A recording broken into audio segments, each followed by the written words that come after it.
누가복음 104번째 시간으로 주께서 돌이켜보시니 라는 제목으로 같이 말씀을 나누도록 하겠습니다. 예수님께서 잡히셔서 대제사장의 집에 들어가십니다. 그때 베드로가 예수님을 따라와요. 다른 제자들은 예수님을 버리고 도망가는데 베드로가 예수님을 따라옵니다. 그리고 요한복음에 보면 베드로와 또 한 제자인 요한이 같이 왔다는 걸 우리는 알 수 있습니다. 그리고 베드로가 이 대제사장 집에 들어가는데 멀찍이 따라가니라 라고 표현하고 있어요. 베드로가 예수님을 멀찍이 따라갑니다. 그리고 요한복음 18장 15절에서 18절에 보면 이렇게 말씀하세요. 시몬 베드로와 또 다른 제자 한 사람이 예수를 따르니 이 제자는 대제사장과 아는 사람이라. 예수와 함께 대제사장의 집들에 들어가고 베드로는 문 밖에 서 있는지라. 대제사장을 아는 그 다른 제자가 나가서 문 지키는 여자에게 말하여 베드로를 데리고 들어오니. 베드로는 예수님께서 잡히시자 칼로 대제사장의 종 말고의 귀를 자른 사람이에요. 굉장히 호기롭게 대제사장의 이 종의 귀를 자르며 예수님을 지키려고 했던 그런 베드로인데, 예수님께서 잡혀서 대제사장의 집에 끌려가자 베드로는 더 이상 예수님을 위하여 몸을 던지지 않죠. 예수님께서 이것까지 참으라 하시는 그 말씀 때문에 그런 것 같지는 않고 베드로가 예수님을 멀찍이 따라갑니다. 어떻게 되는가 보려고. 왜냐하면 3년 반 동안이나 내가 모든 걸 다 버리고 따른 분인데, 나는 이제 곧 저분이 예루살렘에 들어가시면 예루살렘을 다 평정하고 왕이 되시고 나는 그분의 측근으로서 이 땅에서 무엇인가 잘 될 줄 알았는데 내 모든 계획과 내 모든 꿈은 산산이 무너지고 저분은 잡혀가고, 그럼 도대체 나는 뭐가 되는가 싶은 생각도 했을 거예요. 그리고 예수님을 멀찍이 따라가면서 어떻게 되나 보고 싶었던 거예요.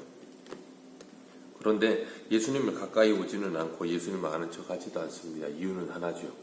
나도 저 꼴이 날까봐.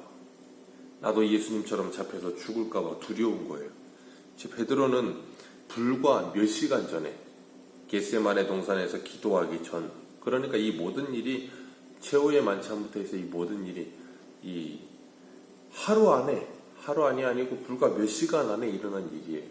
그러니까 불과 몇 시간 안에 최후의 만찬의 자리에서 예수님께서 다 굴기 전에 네가 나를 3번 부인하리라 그렇게 이미 말씀하셨어요.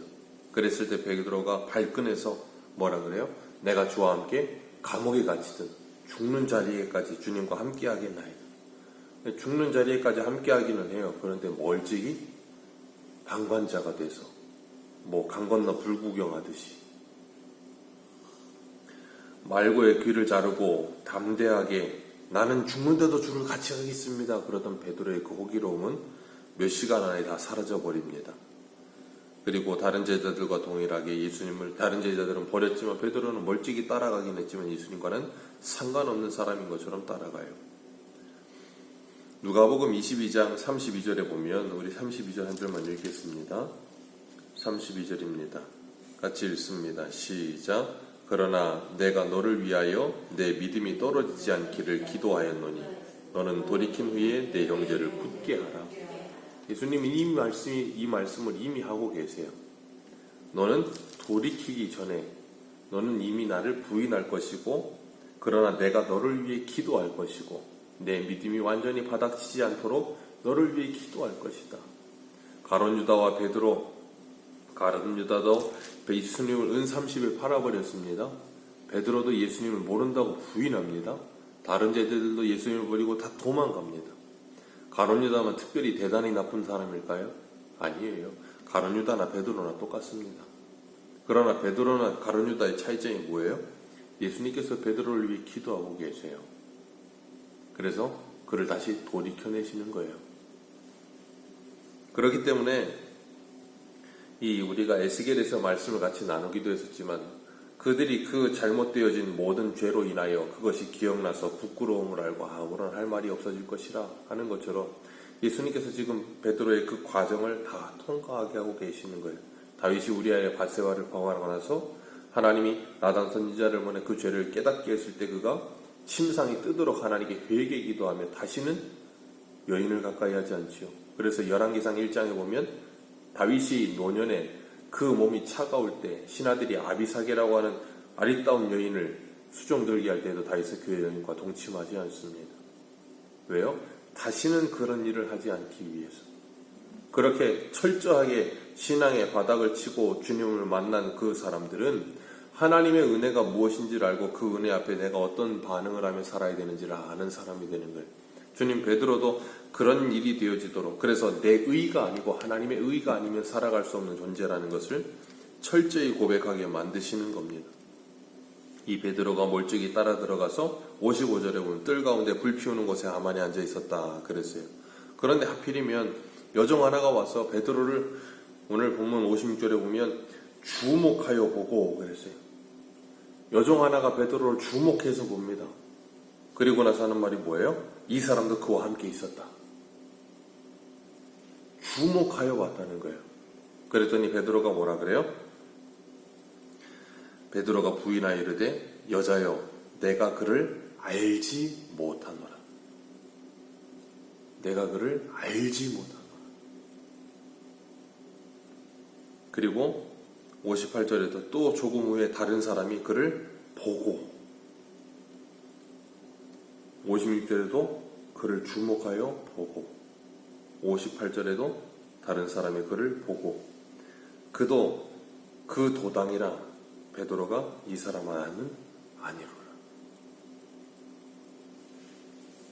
그리고 1시간쯤 흘렀을 때 또 한 사람이 장담하여 이 사람은 갈릴리 사람이라 참으로 그와 함께 있었도다. 베드로가 갈릴리 사람이라는 걸 어떻게 알았을까요? 이유는 하나입니다. 베드로가 갈릴리 사투리를 썼기 때문이에요. 우리나라 사람들도 지방마다 사투리가 다 다르잖아요. 말하는 억양이 다르고. 그러니까 대번에 그 사람의 말소리 들으면 다 알아요. 대충 다 압니다. 이스라엘도 사투리가 그렇게 있었어요. 사사기에 보면 입다 때 이 에브라임하고 전쟁을 할 때 입다가 명령하죠. 길라 사람들에게. 요단강 건널 때, 요단나루 건널 때 십볼렛이라고 발음하게 하고 그 발음을 못하며 십볼렛이라고 발음하는 사람들은 다 죽여버려라. 에브라임 사람들은 그 발음이 안 되는 거예요. 마치 경상도 분들이 쌀이 발음이 안 되는 것처럼. 그게 구조상 발음이 안 되는 거예요. 그런 것처럼 갈릴리 사람들도 그 특유의 무엇인가 있었을 거예요. 그러니까 이 사람이 59절에 장담하는 거예요. 갈릴리 사람이다. 베드로가 뭐라 그래요? 이 사람아 나는 내가 하는 말이 무슨 말인지 알지 못하노라. 베드로는 이 세 사람의 질문에 대답하기를 나는 예수를 모른다 부인합니다. 그리고 세 번째 대답을 하는데 뭐예요? 그 대답이 다 끝나기도 전에 뭐가 울어요? 닭이 울어요. 베드로는 분명히 이야기합니다. 나는 이 사람을 알지 못하노라. 베드로의 대답이 정답이에요. 베드로는 예수님이 누군지 아직 다 알지 못해요. 베드로는 언제 예수님을 바로 압니까? 사도행전에 가서 성령이 임하시고 나서야 베드로가 예수님이 누구신지를 바로 알아요. 그 전까지 베드로는 예수님을 바로 알지 못합니다. 베드로가 나는 모른다 3번을 부인할 때 닭이 울어요. 그리고 베드로는 예수님께서 네가 나를 3번 부인하리라 하시는 그 말씀이 생각났다고 61절에 말씀하고 있어요. 그럴 때 베드로가 어떤 생각이 들었을까요? 61절에 아마 큰 망치로 뒤통수를 맞듯이 퍽 하고 맞은 기분이었을 거예요. 그 전까지 계속해서 예수님을 가까이 하지 않고 멀찍이 떨어져서 방관자가 돼서 다른 구경꾼들과 똑같이 불 쬐면서 멀리서 예수님을 바라보는 거 어떻게 되나. 근데 사람들은 우연인 것처럼 하나님께서 계속해서 베드로에게 질문하게 하시죠. 그런데 베드로는 뭐라 그래요? 끝까지 부인합니다. 나는 예수와 한편이 아니고 너희와 한편이다. 그 이유는 죽을까봐 두려워서. 생각해보세요. 사람이 이런 상황에 몰리면 어떤 상황이 되냐면 머리가 백지가 됩니다. 뭐라고 말을 해야 될지도 모르겠는 거예요. 왜? 무서우니까. 사람이 무섭고 두려우면 머릿속이 하얘진다 그러잖아요. 아무런 생각이 안 들어요. 다만 뭐만 있냐면 이 곤경에서 빠져나가고 싶은 생각밖에 안 드는 거예요. 그러니까 뭐가 안 들겠어요? 주님의 말씀이 안 들리는 거예요. 주님의 말씀이 생각도 나지 않는 거예요. 그냥 단지 이 상황만 모면했으면 좋겠는 거예요. 베드로만 그렇습니까? 우리들도 마찬가지예요.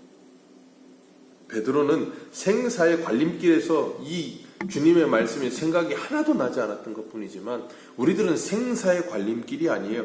우리는 작고 사소한 문제에서도 내 감정과 내 기분이 상하고 내 화가 치밀어 오르면 그 순간 뭐가 생각이 나지 않냐면 주님의 말씀이 하나도 생각나지 않아요. 백지 상태가 됩니다. 그러니까 어떻게 해요? 내 옛사람의 본성대로 막 튀어나오는 거예요. 화를 내고 막말을 하고 막 잘못된 행동을 하고 그리고 난 다음에 그 시간이 지나고 나면 닭이 울고 나면 어떻게 돼요? 그 말씀이 생각나서 후회하죠. 베드로만 그렇습니까? 우리들도 마찬가지예요. 베드로가 닭이 울자 뒤통수를 맞은 듯이 그제서야 예수님의 말씀이 생각나요. 그리고 나서 뭐예요? 밖에 나가 심히 통곡한지라. 그 모습이 오늘날 우리들의 모습이에요. 그리고 참 누가만이 기록하고 있는 본문인데 61절 같이 읽습니다. 시작.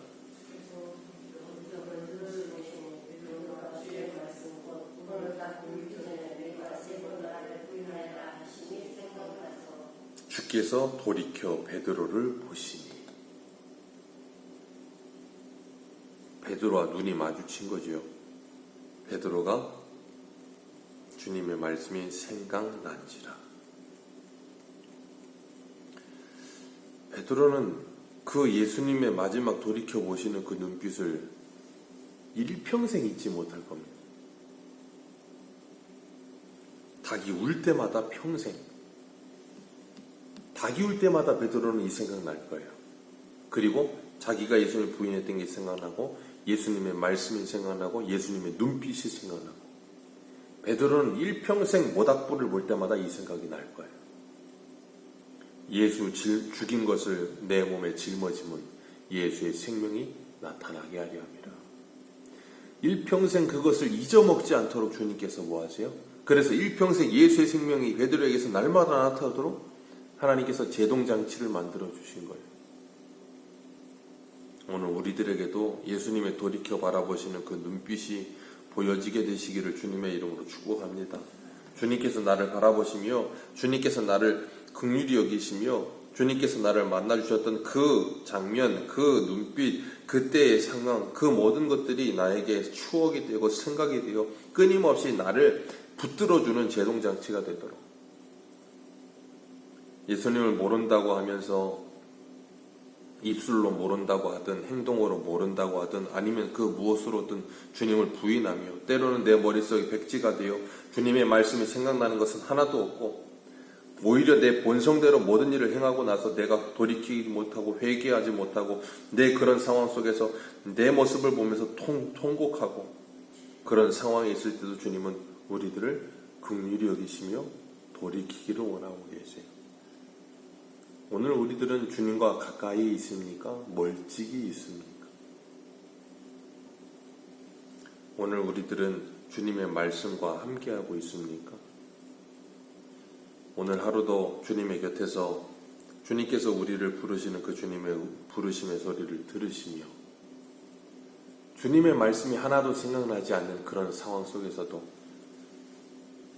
주님의 말씀을 기억하기 위해 애쓰며 세상 사람들이 말하는 참을인 셋이면 살인도 면한다고 하는데 그 참을인을 쓰기 전에 그 참을인을 쓸 때 하나님의 말씀이 생각나고 그 참을인을 쓸 때 주님의 눈빛이 생각나고 그 참을인을 쓸 때 주님이 나를 바라보시던 그 주님의 얼굴이 떠올라 주님의 말씀에 순종하며 살아가게 되는 우리 모두가 되시기를 주님의 이름으로 축복합니다. 기도하겠습니다.